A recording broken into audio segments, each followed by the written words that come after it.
तो सुबह सुबह आप सब करनाल के साथियों के साथ नाश्ता करने के लिए यहाँ पर पहुँचे हैं और जैसी चर्चा है वो यही है कि कुछ बाहर से आयातित जो है उन लोगों को कांग्रेस उम्मीदवार बनाएगी। क्या होगा वो तो एक अलग बात है, लेकिन पहले भी 2014 का जब चुनाव था तब भी आदरणीय श्री कृष्ण हुड्डा जी जो हमारे बीच में नहीं रहे, जिनके देहांत से ये चुनाव आया है, उनकी 2014 में भी कुछ लोग टिकट काटना चाहते हैं,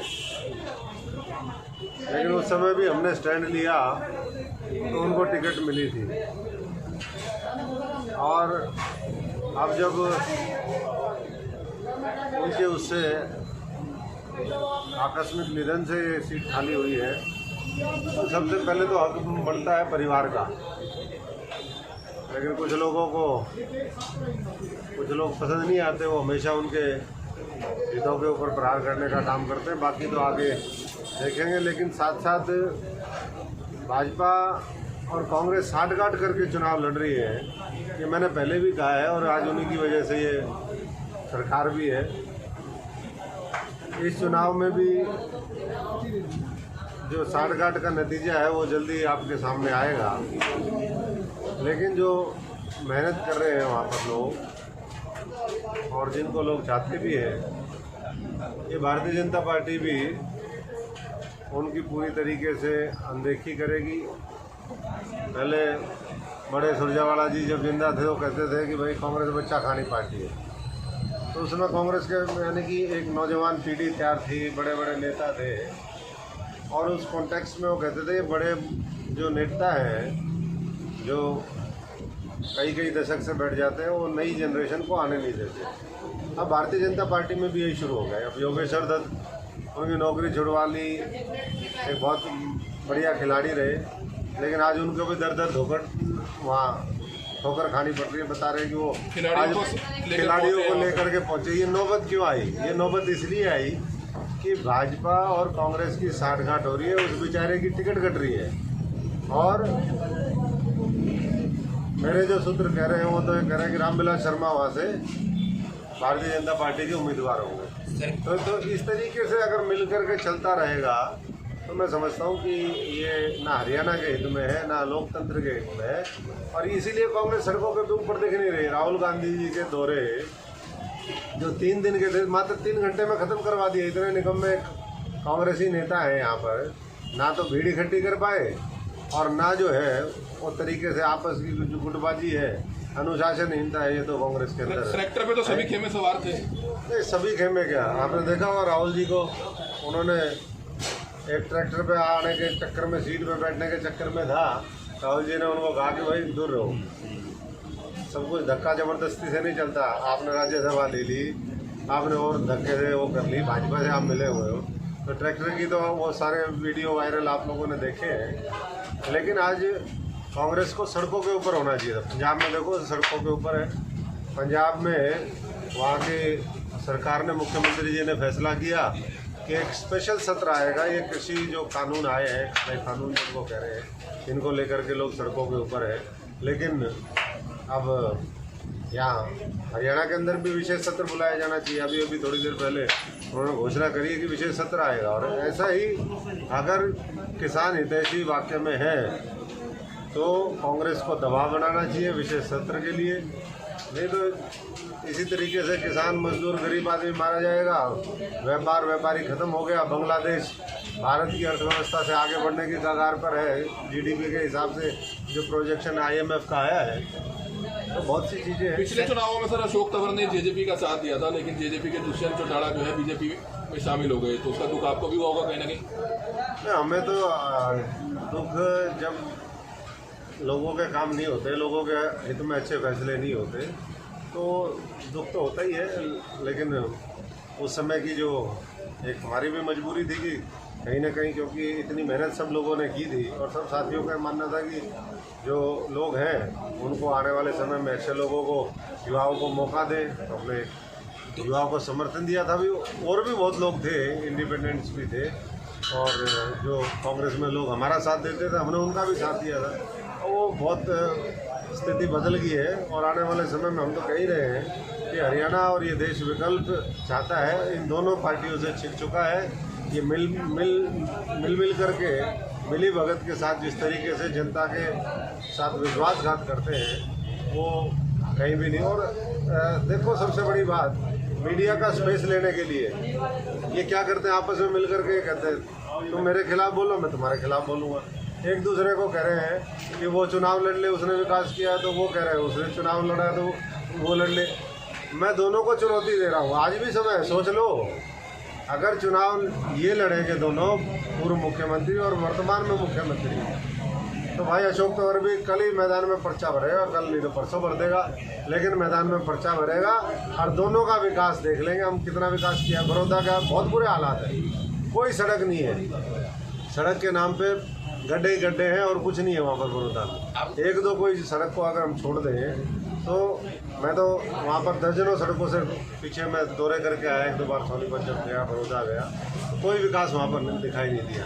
तो ये नूरा कुश्ती लड़ना बंद करें और लोगों के हित में काम करें, नहीं तो आने वाले समय में लोग सबक सिखाने का काम करें। आपने कहा कि 2014 में कृष्ण हुड्डा जी की टिकट काटने का प्रयास कर रहे थे कुछ लोग, क्या वो भूपेंद्र सिंह हुड्डा थे? वो सबको पता है, उनको तो कलोई में खुद जीतने के लिए तो उनको यहाँ पर भेजा था, क्यों उनके बिना जीत नहीं सकते थे।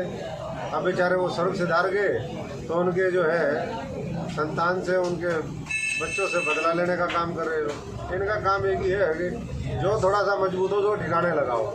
अब ठिकाने लगाने की तैयारी है, लेकिन कोई साथी मजबूती से ऐसी ताकतों के खिलाफ जो इस देश को कमज़ोर कर रही है, जो सांप्रदायिक ताकतों को बढ़ावा देने का काम कर रही है, उनके खिलाफ पूरी मजबूती से लड़े। ये तो वो लोग हैं 370 जब पास हुआ तो बोले भाई 370 अब जो है कानून बन गया, अब कानून का विरोध नहीं, इसीलिए तो कृषि बिल का भी विरोध नहीं कर रहे हैं। ये मानते हैं कि पहले बिल पास करवा दो और फिर बिल का विरोध नहीं। आपने कहा कि आप चुनाव लड़ सकते हैं बड़ौदा हल्के से, तो क्या राजनीतिक पार्टी बनाएंगे या बतौर आजाद? नहीं, मैं तो अभी तो कौन सी राजनीतिक पार्टी 2 दिन में बनेगी। हम तो विकल्प जो है लोगों से सलाह मशवरा कर रहे हैं, लोगों का रुझान बुरा है, लेकिन अगर दोनों निकम्मे आएंगे तो उनके सामने अशोक तंवर जरूर चुनाव लड़ेगा। चाहे राजनीतिक पार्टी बनानी पड़े या आजाद लड़ना पड़े? हम तो वैसे ही कर लेंगे काम, जनता अपने साथ है, जनता अपने साथ है, ये लड़े दो।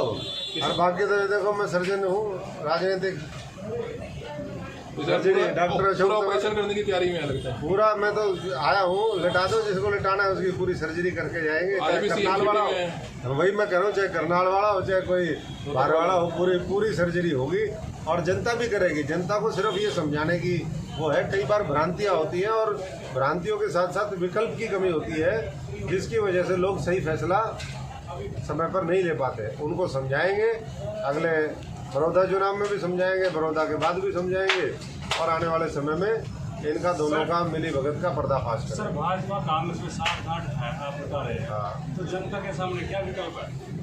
वही तो दिक्कत है अभी, वही तो विकल्प आने वाले समय में हम कह रहे हैं, विकल्प तैयार करो।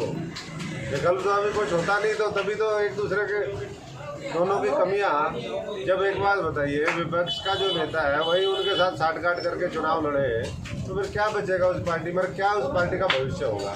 इसीलिए तो राहुल गांधी को भगा दिया इन्होंने मिलकर। अशोक तंवर ने मुलाकात की थी अभय सिंह चौटाला से, तो क्या इस बार इनेलो का समर्थन होने जा रहा है? देखिए, वो तो मुलाकात तो बहुत लोग करते हैं, बहुत लोग मिलते भी हैं। ये राजनीतिक हालात के ऊपर उन्होंने चर्चा भी करी थी, लेकिन अभी ऐसा कुछ नहीं है कि किसी को समर्थन देंगे।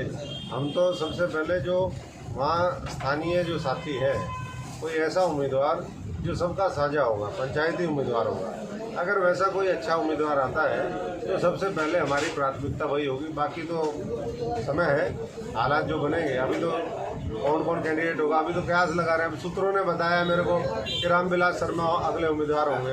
अब वो किसका कांटा निकालने के चक्कर में उनको टिकट दे रहे हैं, ये तो खट्टर साहब और जेजेपी के कैंडिडेट मलिक हैं, उनको भी बुलाया गया है वहाँ पर, कोई पिछले चुनाव में दोनों कह रहे हैं मिलकर के चुनाव लड़ेंगे। अब क्या है ये तो इसके पीछे उप मुख्यमंत्री दुष्यंत चौटाला पर दबाव बनाया कांग्रेस ने और जो है इनेलो ने किसान अध्यादेश मामले को, क्योंकि किसान नेता कहा किसानों के साथ खड़े नजर नहीं आए, तो इसको क्या कहना चाहिए, उनको इस्तीफा देना चाहिए? देखिए, वैसे तो जो भी किसान हितैषी है, चाहे वो MP है, MLA है, उनको भी त्याग पत्र देना चाहिए। अगर वो मानते हैं कि किसानों के खिलाफ कानून है तो उनको वैसे ही छोड़ देना चाहिए। इसमें एक उनको ये साठ गांठ का ये साफ दिखता है कि भाई दुष्यंत का तो आप इस्तीफा मांग रहे, खट्टर साहब का क्यों नहीं मांग रहे? किसी ने मांगा खट्टर साहब का इस्तीफा?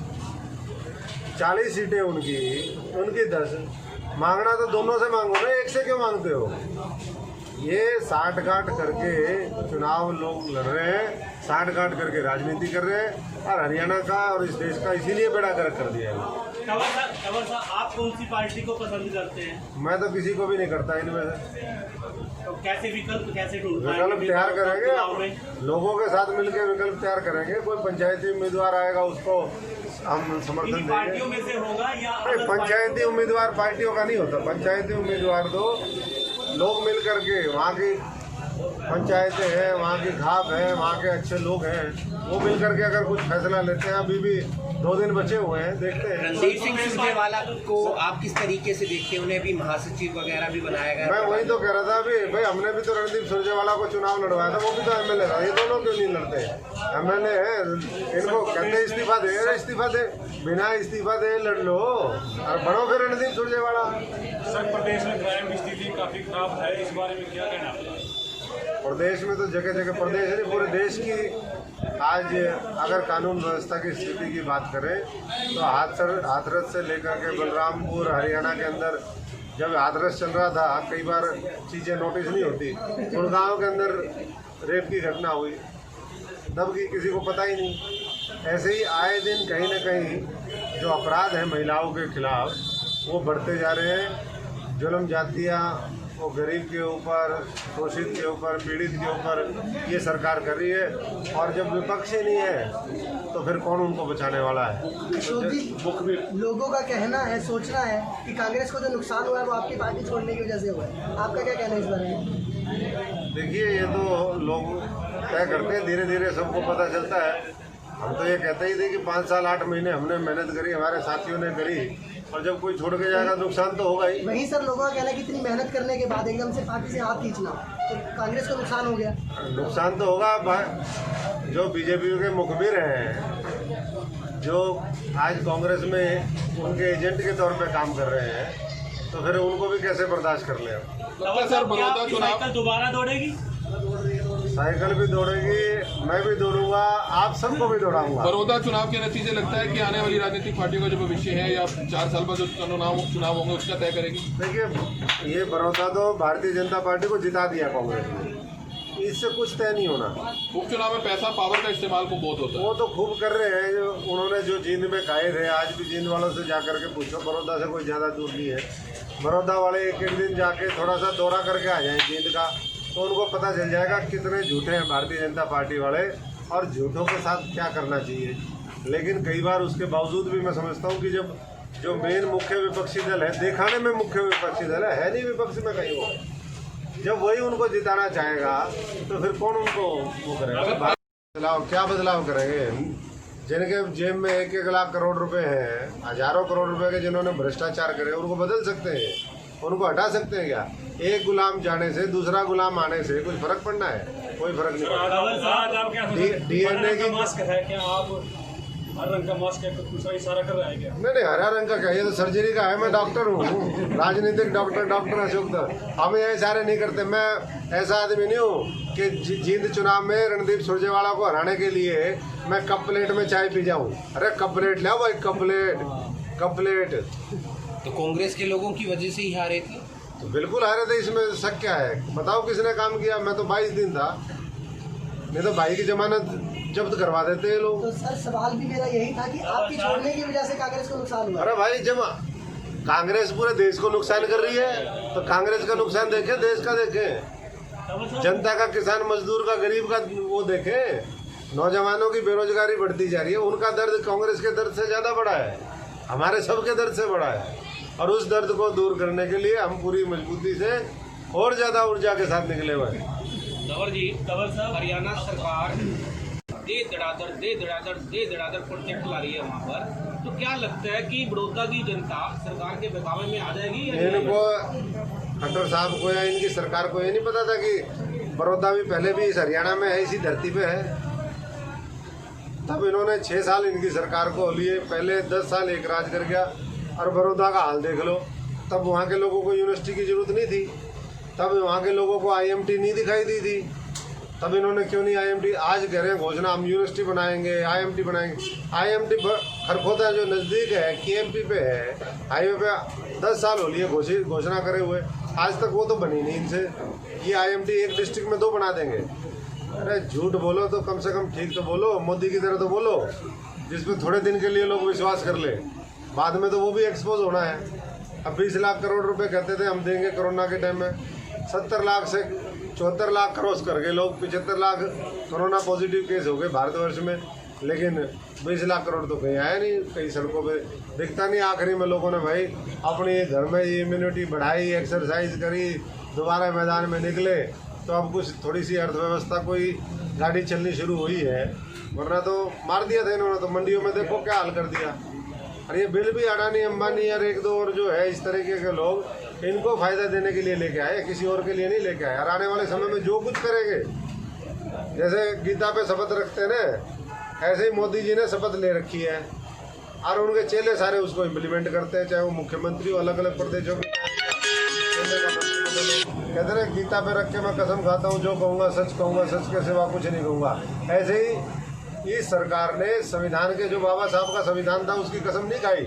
इन्होंने ये कहा कि भाई हम जो करेंगे अडानी अंबानी के लिए करेंगे, उसके अलावा किसी और के लिए कुछ नहीं करेंगे। ये ऐसी सरकार आई हुई है। तो उपचुनाव की बात की जाए तो कहते हैं कि जिसकी सरकार होती है फिर पूरी जान झोंक देंगे, सारे MLA मंत्री सब वहाँ होंगे, तो उपचुनाव वही पार्टी जीतती है, ये कहा था भाई साहब। मैं तो खुद कह रहा हूँ, ताकत उन्होंने नहीं झोंकी हुई, ताकत कांग्रेस ने झोंकी हुई है उनको जिताने के लिए। आप समझ नहीं रहे बात को। जब पूरी कांग्रेस विपक्ष मिलकर के कोई चुनाव लड़ेगी और बाद में क्या करें, अरे भाई वो तो चुनाव जो था ना, तो बाई इलेक्शन था, ये तो सरकार का चुनाव है। अरे ये क्या मतलब, हमने भाई रतिया जीता था 30 साल बाद, हमने छीना था वो। तो लोग तो जो है पहले से भूमिका तैयार करने में लगे हुए हैं, लीपा पोती होगी। ये चुनाव मात्र एक औपचारिकता है। इसमें भारतीय जनता पार्टी का उम्मीदवार, जो अभी सूत्र कहते हैं कि रामविलास जी होंगे, ये रामविलास जी का भी कांटा, विन साहब का कांटा निकालने के लिए कर रहे हैं उसको। और कोई राजनीति, बड़ी गहरी राजनीति। अब क्या क्या आपको बताऊं मैं 15-20 मिनट के अंदर। ये तो कई सेशन लगेंगे, कई दिन लगेंगे, तब जाकर के इनकी पोल पट्टी खुलेगी। और आने वाले 4 सालों में यही हमारा अभियान है।